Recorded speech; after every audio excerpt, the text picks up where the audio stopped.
Oral questions, question orale, the Honourable Member for Portage-Lisford. Mr. Speaker, the Liberals' failure to deliver vaccines is costing lives. Recently, 127 residents at the Roberta Place long-term care home in Barrie tested positive for COVID, and by Sunday afternoon, 40 of them had died. And every day without a vaccine leads to the potential for more outbreaks. The Liberals' delivery of 0 vaccines this week is completely unacceptable.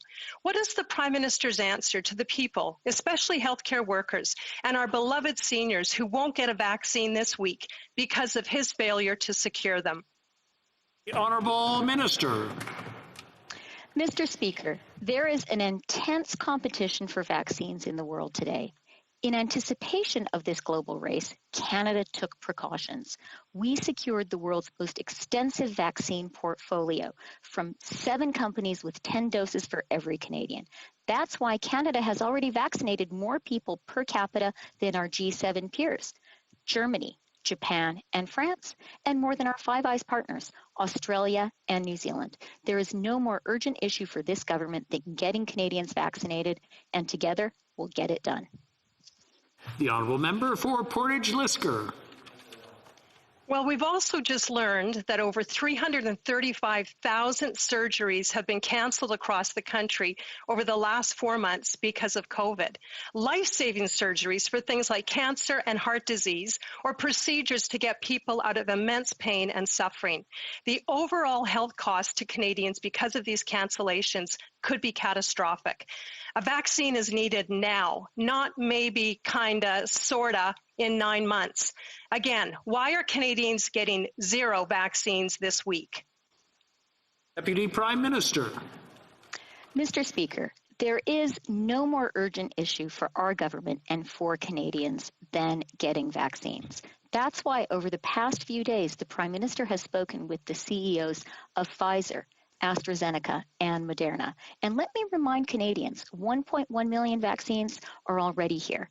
6 million doses will arrive in the first quarter, and every Canadian who wants to be vaccinated will be by September. Member for Portage-Lisford. Well, if there's one thing we know, it's that Liberals are going to keep misleading Canadians on vaccines. They're refusing to give clear answers on how they're going to fix the vaccine shortage. The vaccine will save lives and bring hope, but we have none arriving in Canada while vaccines go to other countries. People are dying, surgeries are being canceled, and last night, a Liberal MP said the Liberals are banking on vaccines that haven't been approved yet. This is not a game, Mr. Speaker. Lives are at stake. When can Canadians expect to be vaccinated? Honourable Deputy Prime Minister. Mr. Speaker, every Canadian who wants a vaccine will get one by September. And we are offering very clear, precise details to Canadians. 1.1 million vaccines have already arrived in our country.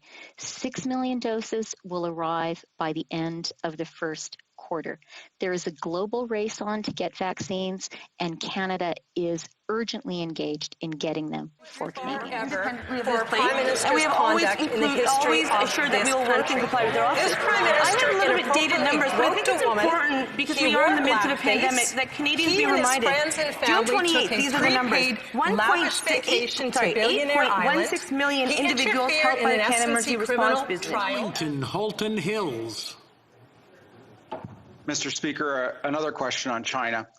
A number of entities, including a subcommittee of this House, 2 consecutive U.S. administrations, and Canada's official opposition, have concluded that the government of China is committing a genocide against the Uyghurs and other Turkic Muslims. Yesterday, the minister said the government believes an independent investigation is needed to arrive at that conclusion. Ambassador Ray said something similar before Christmas. So, what specific action has the Government of Canada taken to initiate an independent investigation? Honourable Minister. Mr. Speaker, as I said yesterday, we are gravely concerned with the very strong allegations that have been made against China with respect to its treatment of the Muslim minority Uyghur people and other minorities, we are calling upon China to allow unfettered access to the High Commissioner for Human Rights for the United Nations, and also to allow an independent, impartial committee of experts to enter China to have an examination of the situation that exists there to confirm or not the situation that's been reported. Member for Sherwood Park, Fort Saskatchewan. Mr. Speaker, the All-Party Subcommittee has already conducted hearings and recognized these crimes as genocide months ago. Now the government's talking about an investigation, but clearly in the absence of any action to make that happen in the meantime, this is simply more obfuscation and delay. The minister knows full well that the same government which lied to the WHO about the spread of COVID-19 is not going to allow unfettered access to members of the International Court of Justice or any other independent investigators. So when will the government put aside the delays and doublespeak and recognize and respond to this genocide? Honourable Minister. Mr. Speaker, as I said, we are very concerned with the very compelling reports that have come out that point to the treatment of the Uyghur Muslim minority with respect to forced labor camps and other excesses which do not respect their human rights. And that is why we want to look at this in detail, and we are urging the Chinese government to allow a full, impartial, independent examination by experts of the situation that exists in Xinjiang province. Le Deputy. The Honourable Member for Mégantic-L'Érable. A Canadian who voluntarily leaves a job isn't entitled to employment insurance, but the former Governor-General will have a check for life after having resigned, and Canadians are unhappy with that. The main responsibility is the Prime Minister's for this fiasco. He's the one who chose the Governor-General without consulting anyone. Did the Prime Minister promise her $150,000 per year to contain the situation? When will the Prime Minister say that the former Governor-General will not touch any of Canada's taxpayer dollars? The Honourable Minister. Monsieur le Président. Mr. Speaker, my colleague knows full well that entire retirement funds are included in legislation. So before inventing anything, he should perhaps consult the law. He knows that it is included there, and that is the amount that the former Governor-General was entitled to receive. With respect to additional expenditures, the Treasury Board is looking at those expenditures as it usually does, and we will ensure that all expenditures are consistent and The Honourable Member for Mégantic-L'Érable. Mr. Speaker, the list of bad decisions made by the government is really long. We've just learned that the Prime Minister lost face internationally. Bill Morneau resigned from his position at the OECD, or his race for the OECD. We know that he said he didn't have enough support. We know that many people work for him, in addition to all of those expenditures. Can the Prime Minister tell Canadians how much taxpayers spent on this? The Honourable Minister.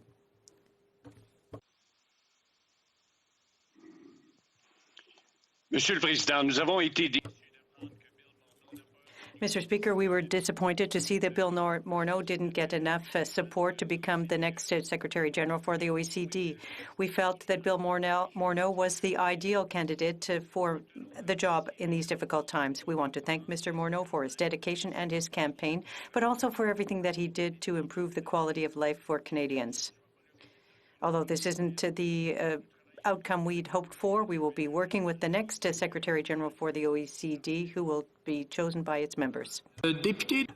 To appropriate the wealth of their nation, typically by embezzling or misappropriating government funds at the expense of a wider population. Now, in a kleptocracy, corrupt politicians enrich themselves secretly outside the rule of law through kickbacks, bribes, and special favors, or they simply direct state funds to themselves directly or indirectly and their associates. Now, we've had $343 billion in debt. Honourable Member for Hamilton Centre.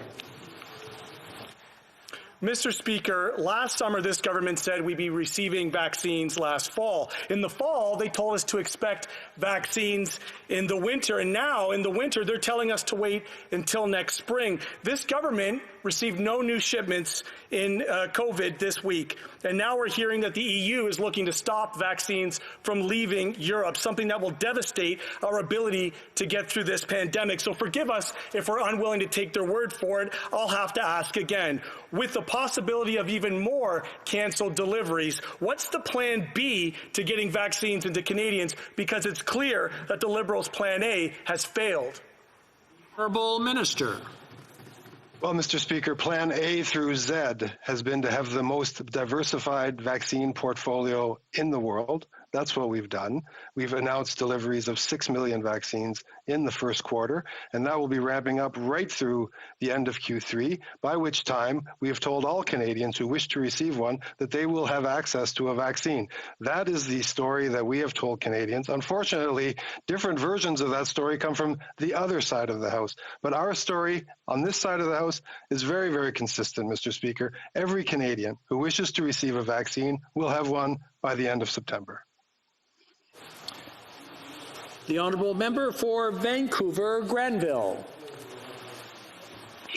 Mr. Speaker, 3 months ago I asked a question about the use of the Emergencies Act.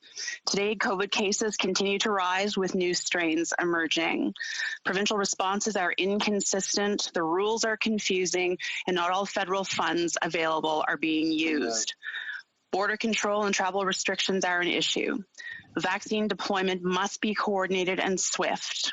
The next 6 months are critical. I understand the Minister of Foreign Affairs says he's not ruled out the use of the Emergencies Act to limit travel. We need leadership. Will the Prime Minister now consider invoking the Emergencies Act to do whatever it takes to help protect the health and safety of Canadians? Honourable Minister.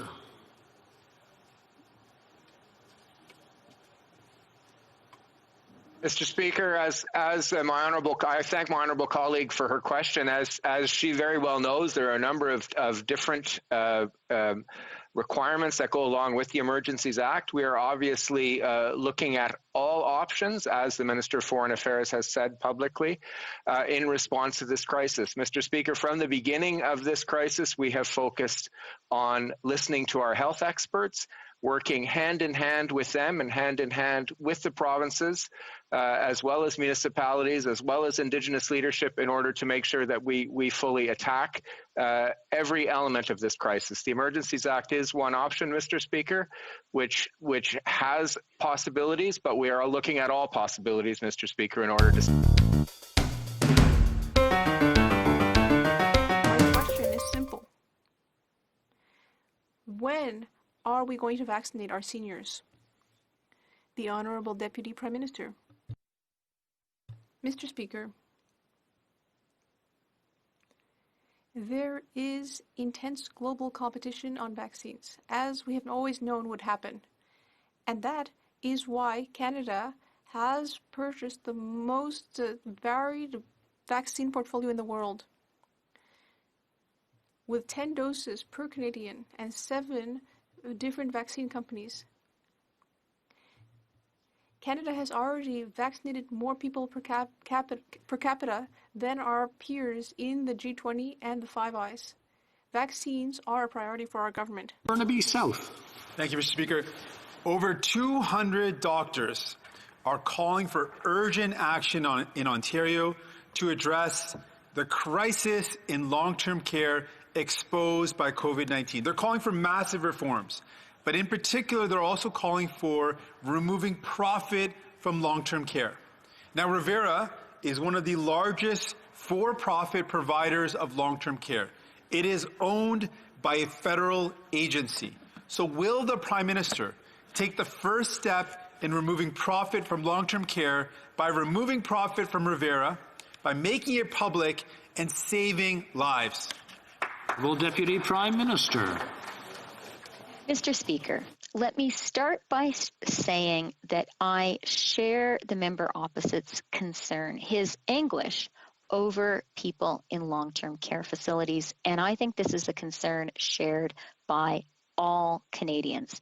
This is something we need to urgently address, and our government is doing just that, working in close collaboration with our provincial and territorial partners. Let me also say that I think it is entirely appropriate for us as a country to examine very, very carefully standards in long-term care, to set national standards, and to examine what kind of care protects our seniors best. The member for Calgary Nose Hill. A majority of the vaccines that the Liberals are banking on will be produced in Europe, but yesterday it was reported that the European Union is considering export bans to prioritize vaccines for their citizens. In spite of what the Prime Minister said this morning, it's not up to companies to determine this. It's up to EU officials, and they're talking about a ban. If the EU bans exports of vaccines, where will Canada get its supply from? Honourable Minister.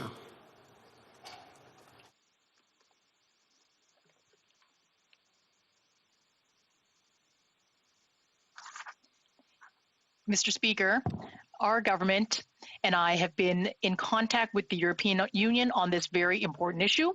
There is not a restriction on the export of vaccines to Canada.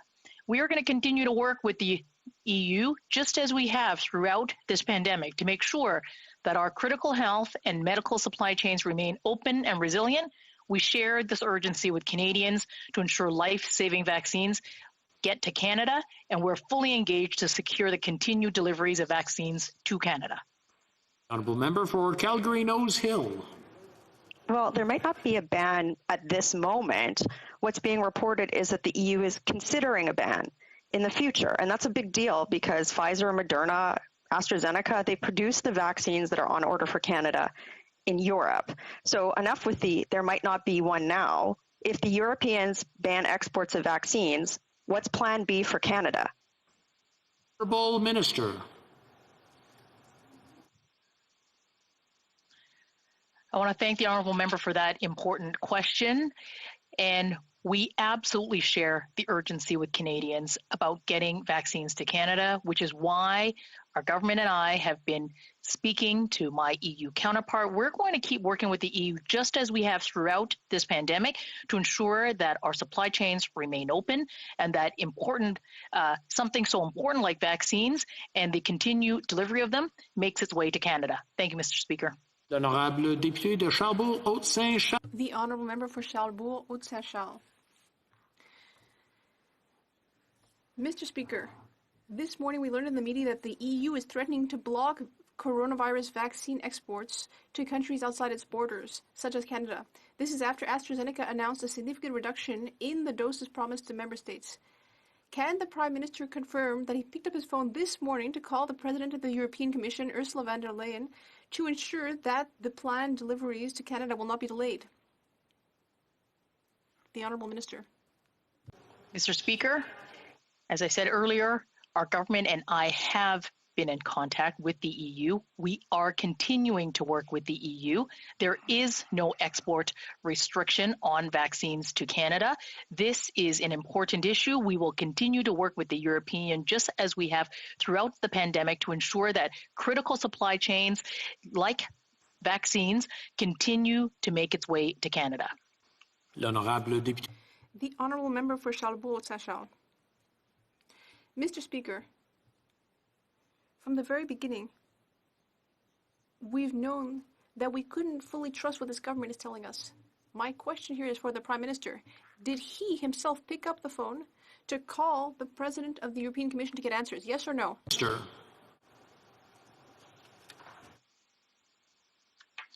Mr. Speaker, I thank the honourable member for that question.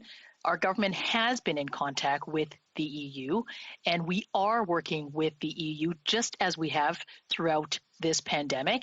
It is important that supply chains continue to be resilient and continue to be open, and we understand and we share the urgency as with the honourable member about getting access to this life-saving vaccines to Canada as quick as possible, and we're fully engaged to ensure that we secure the continued deliveries of vaccines to Canada. The honourable member for Battleford's Lloydminster. Mr. Speaker, it is unacceptable that Canada is getting 0 doses of the Pfizer vaccine this week. not when other countries are not having their supply slashed to zero. It's Canadians who will pay for the delays caused by their poor planning and bad negotiations. And it is our seniors, those who care for them, and their families who will pay the highest price. Lives and livelihoods depend on the timely access of vaccines. Mr. Speaker, what is the government going to do to fix the vaccine shortage? Minister. Mr. Speaker, we've been very clear about our schedule of vaccine deliveries, and that schedule is the same. We will be receiving 6 million doses before the end of Q1, and we will be continuing to ramp up deliveries such that Canadians who want a vaccine will be able to access one by the end of September. This is information we've supplied consistently with Canadians, and this is information that we will continue to supply.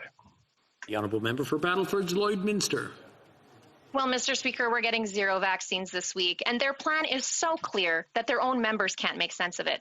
The Prime Minister needs to come clean about why Canada's supply is being slashed more than other countries and how that's being addressed. If we aren't hitting our targets now, that offers Canadians little assurances going forward. We know that every delay has a cost for families who will lose loved ones, for the seniors facing isolation, and for the frontline workers who are just plain exhausted. Mr. Speaker, will the Prime Minister finally release the full details of the negotiated contracts? We know, Minister. Mr. Speaker, that 1.1 million doses of vaccines have already entered Canada, that number is among the best in the G20, that number will continue to ramp up to 6 million in the first quarter and continue right throughout the year so that all Canadians who wish to receive a vaccine by the end of September will be able to receive a vaccine. This is information that we've shared on numerous occasions through you, Mr. Speaker, to the opposition and through you to Canadians, and we will continue to do so. There is no greater priority for this government than ensuring the successful conclusion of a vaccine program for all Canadians. The Honourable Member for Pierre-Boucher, Les Patriotes Verchères. Mr. Speaker, everyone is waiting for Ottawa to ban non-essential travel, to monitor quarantines, to close the borders and refund people who are cancelling trips. And yet this Prime Minister has the gall to hold a press conference to announce what? Nothing at all. It's ludicrous, Mr. Speaker. He got the media together and he didn't have anything to announce. Mr. Speaker, at this point, we can see that the Prime Minister is never going to show some level of responsibility. Quebec is now asking for the authority to punish those who are not respecting quarantine rules. Will this government at least let Quebec take action? The Honourable Minister.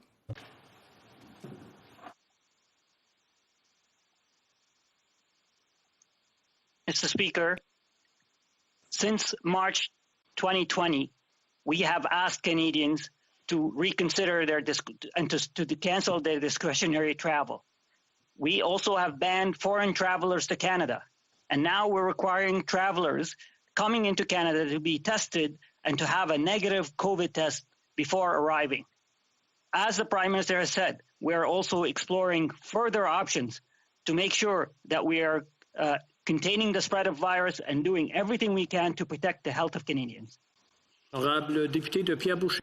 Honourable Member for Pierre-Boucher, Les Patriotes Verchères.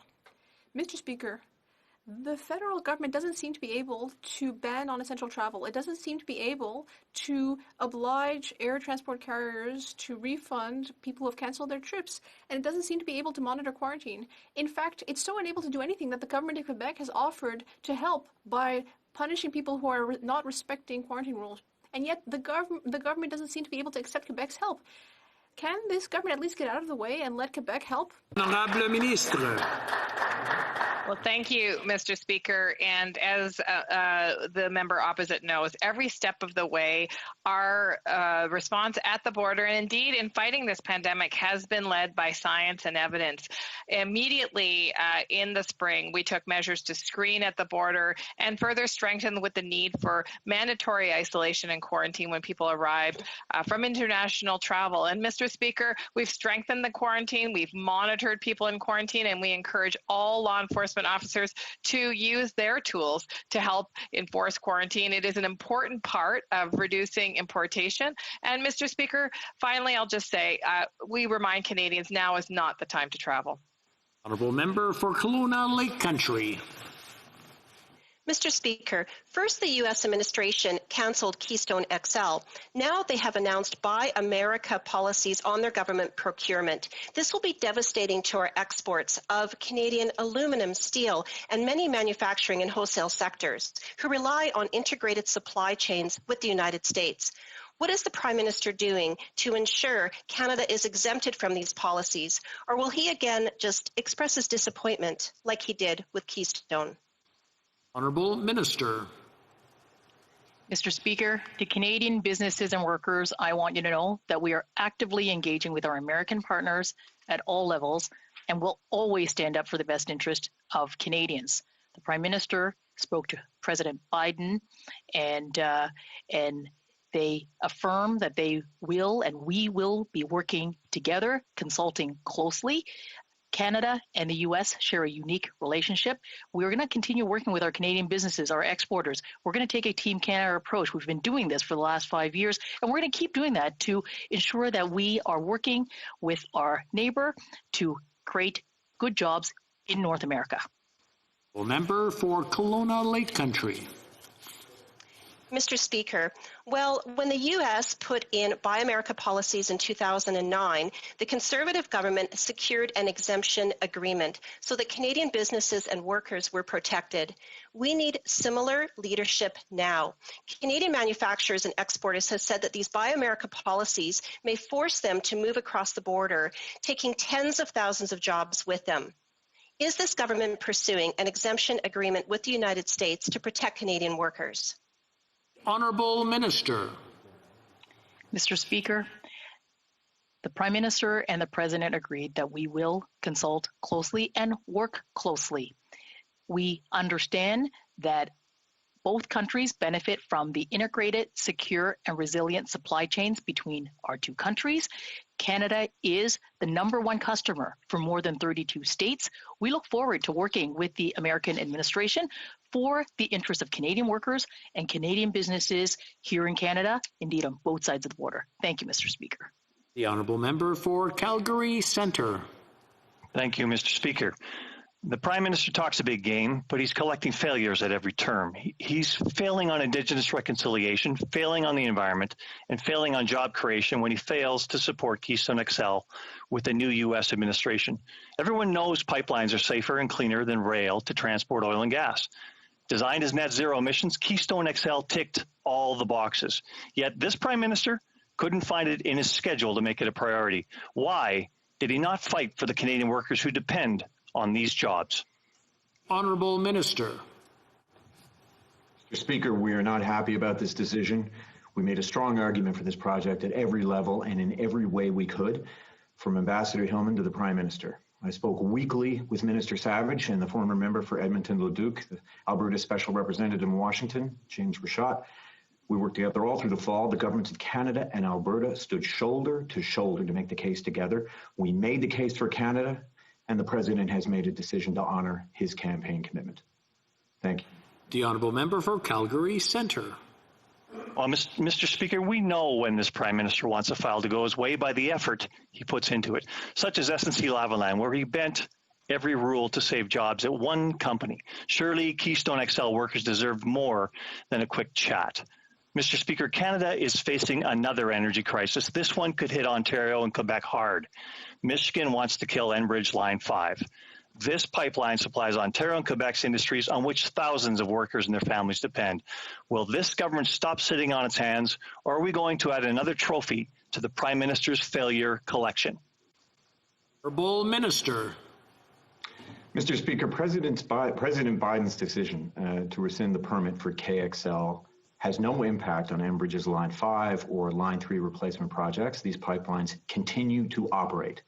These are projects to modernize existing energy infrastructure. They are driven by safety and good labor jobs. Both of these projects have been repeatedly validated by the U.S. pipeline. We feel that Canada is prepared for a potential COVID-19 outbreak.